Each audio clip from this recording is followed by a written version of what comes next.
Bueno, el tema prometido con dos destacadísimas colegas, Silvia Stan, editora de Economía del diario La Nación, y Patricia Valli, subeditora de Economía de Perfil.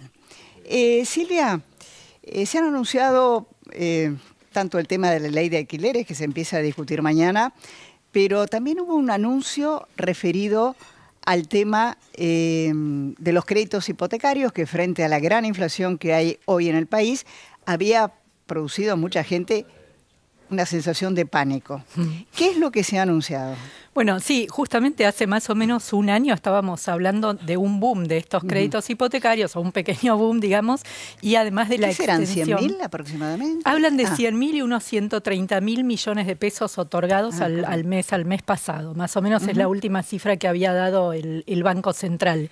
Y estos créditos tienen una particularidad. ¿Por qué se habían empezado a reactivar cuando hubo muchos años casi sin hipotecas? Bueno, porque habían fijado justamente este mecanismo de actualización automática por inflación. Son créditos que cuando uno los ve no están nominados ni en pesos ni en dólares, sino en esta SUVA, que es unidad de valor adquisitivo, y la unidad de valor adquisitivo va cambiando diariamente su valor, eso lo publica el Banco Central, en función del índice de inflación del INDEC, del índice de inflación oficial. Entonces, ¿qué pasa? Uno tiene una deuda que está estipulada, la cuota en tal cantidad de uvas. Al incrementarse la inflación, que era algo que hasta hace unos meses o hace un año, como te decía recién cuando hablábamos de este boom de estos créditos, uno tenía la expectativa mejor de que la inflación iba a estar descendiendo, bueno, cosa que sabemos que está muy lejos de haber pasado, y esta aceleración de la inflación produce entonces que las cuotas se vayan incrementando más de lo que uno había previsto, ¿no? Ahora, ¿vos creés que con estos anuncios se lleva tranquilidad o faltaría algo? También te voy a preguntar a vos sobre el mismo tema. ¿Creés que con esto alcanza o que es necesario algo más? El mecanismo tiene que ver con dar tranquilidad un poco, ya existía, ¿no? Algo similar, que es un poco de dar tranquilidad con respecto a que la cuota o la evolución de la cuota no se aleje demasiado del crecimiento de los salarios, de los ingresos que tienen las personas, ¿no? Por lo menos para los que son asalariados, porque también podría haber personas que tienen otro tipo de ingresos autónomos, y acá estamos hablando de un índice de salarios. Este año, más allá de este efecto que te comentaba, que todos sabemos, la aceleración de la inflación, también sabemos, ya prácticamente estamos jugados, que el año va a terminar con una caída de poder adquisitivo, tanto para los asalariados como para los jubilados, por ejemplo, y entonces esa evolución por inflación de la cuota va a ser superior a lo que crezcan los salarios, por lo menos en el promedio, ¿no? Y todos creemos que va a pasar eso. Lo que hace este mecanismo es reforzar un poco algo que ya existía, que es esto de topear de alguna manera la cuota. Con un tope. Con un tope, claro. ¿Cómo se establece esto? Bueno, el banco, al calcular las cuotas mensualmente, va haciendo una comparación. La comparación es la evolución del agua con la cuota según cómo habría crecido, cómo habría aumentado en caso de haberse utilizado una indexación o una actualización según un índice salarial, que se llama coeficiente de variación salarial. Si esa cuota incrementada según salarios da un 10% más elevada que la cuota UVA, entonces ahí es donde entra en juego este tope. Ya existía un mecanismo que era la posibilidad de que tenía el deudor de pedirle al banco una extensión del plazo.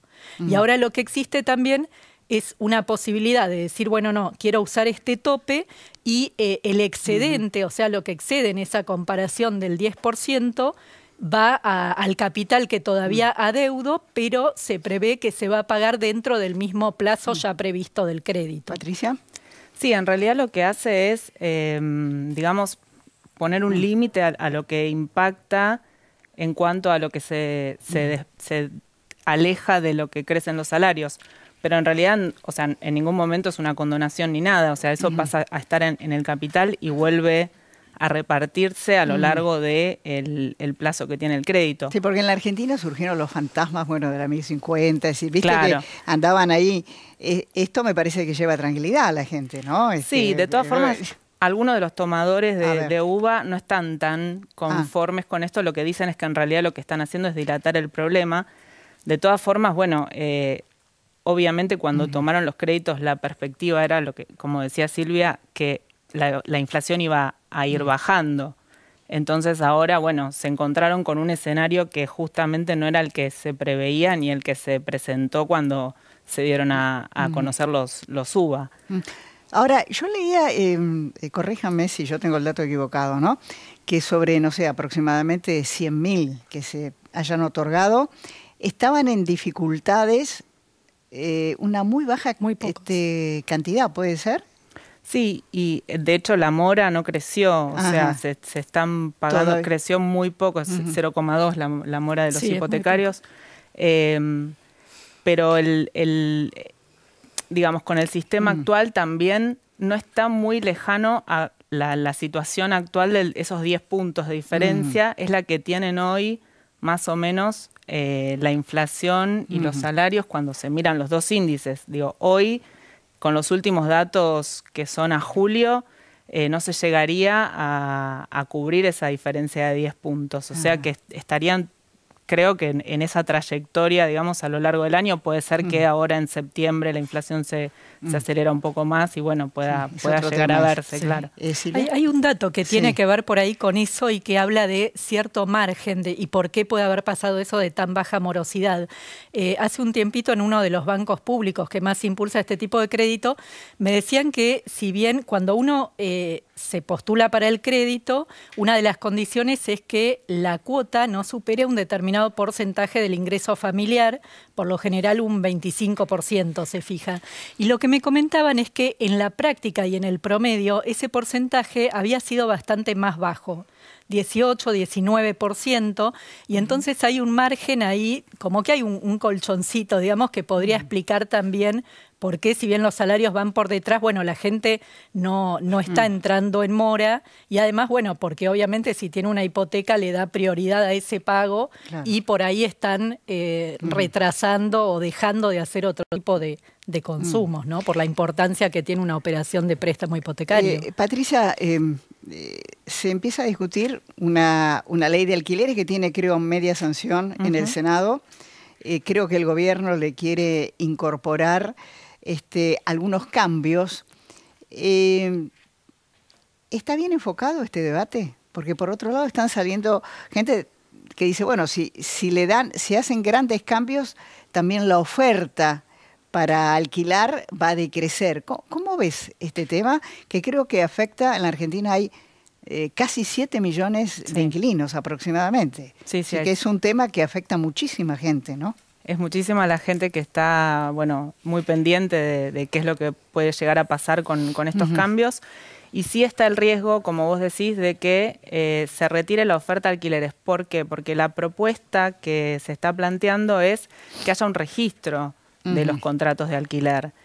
Y sabemos que es un sector que se mueve mucho en negro, y el problema está ahí, ¿no? En eso de poder registrar ante la AFIP que existe un contrato de alquiler, puede hacer que quienes hoy son propietarios y ponen la vivienda en el mercado, retiren, saquen el departamento, lo vendan o directamente lo mantengan ocioso.